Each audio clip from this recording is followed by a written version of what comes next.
Peace, blessings, and mercy of God be upon us all. Here I want to share with us a historical example of conflict resolution done by the Prophet Muhammad in Medina. This is about the constitution of Medina, the Mithaq of Medina, and it was the first charter that any head of state would ever issue to people who were opting to live under his jurisdiction.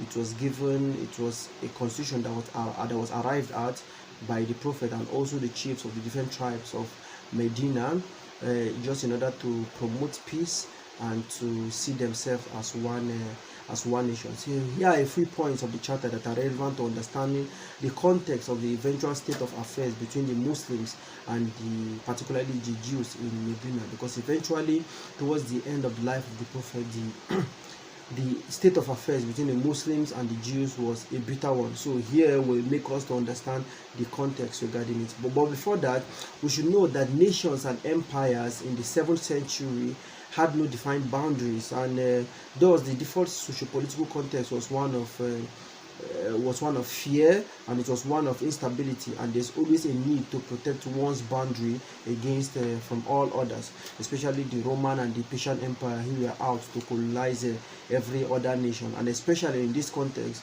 the Quraysh and the ongoing hostilities between the Aus and the Khazraj. So in the context of the Arabs, the immediate enemy was the Quraysh, who were coming after the Muslims in Medina, and also the Aus and the Khazraj, who were within Medina, Jewish tribes in Medina, and we are fighting each other. So the aim of the charter was to make sure there is peace between the Aus and the Khazraj, and also make sure that the Quraysh who are coming after the Muslims in Medina would have no allies from among the people of Medina, and no tribe in Medina will also make allies with them or support them or help them in any way. So we should know that before we continue. So the first clause I'm going to give to us, there are many clauses in the document. So the first is that, and I'm going to be reading this out. This is a document from Muhammad the Prophet between the believers, Muslims of Quraysh, and the Yathribites, and those who followed them and fought with them. They will form one nation, that's one ummah, to the exclusion of others. So everyone wants to solidify his boundary and solidify his nation in exclusion to others, so that at least they will be safe in their own nation. So we are told here now that everyone in Yathrib will form one nation in exclusion to others. The second clause is that clause 16. I'm jumping. Those Jews who follow us will be helped and will be treated with equality. Clause 17, no Jew will be wrong. Clause 18, the enemies of the Jews will not be helped. Take note, the enemies of the Jews will not be helped as by the Muslims.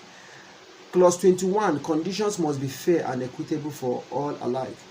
Clause 25, no unbeliever will be permitted to take the property of Quraysh under his protection. So the Quraysh cannot be taken, any Qurayshi cannot be taken under the protection of anyone who is in this charter.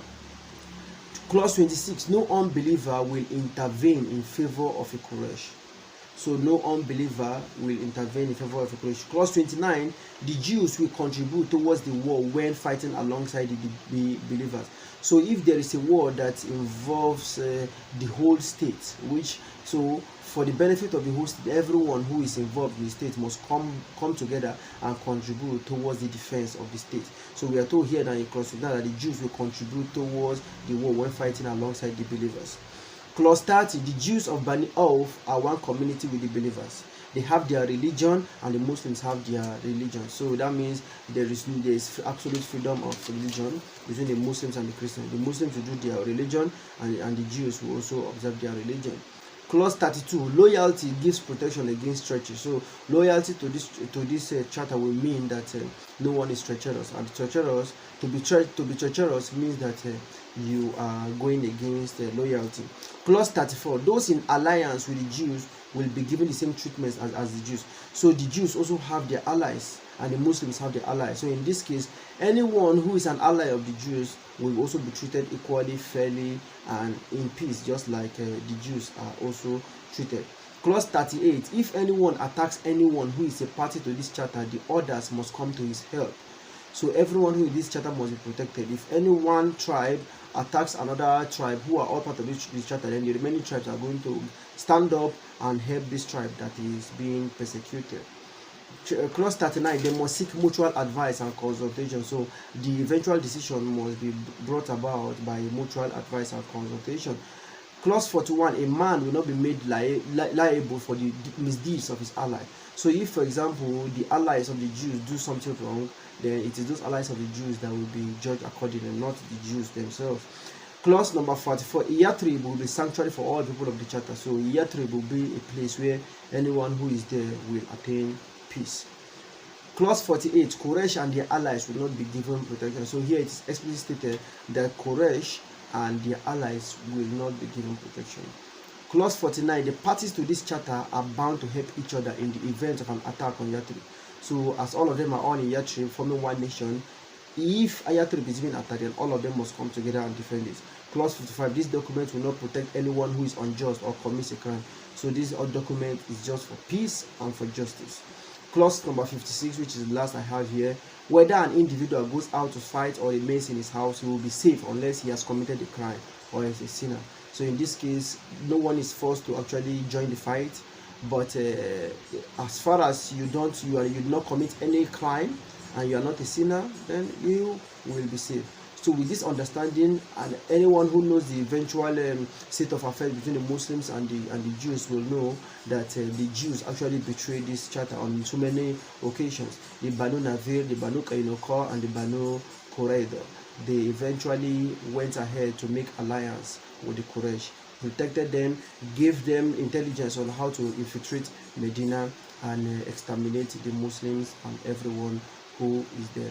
So this is just a short presentation on the historical example that the Prophet laid about in making a constitution for Medina, and this reference is from the life of Muhammad by Ibn Ishaq. May the peace, blessings, and mercy of God be upon us all.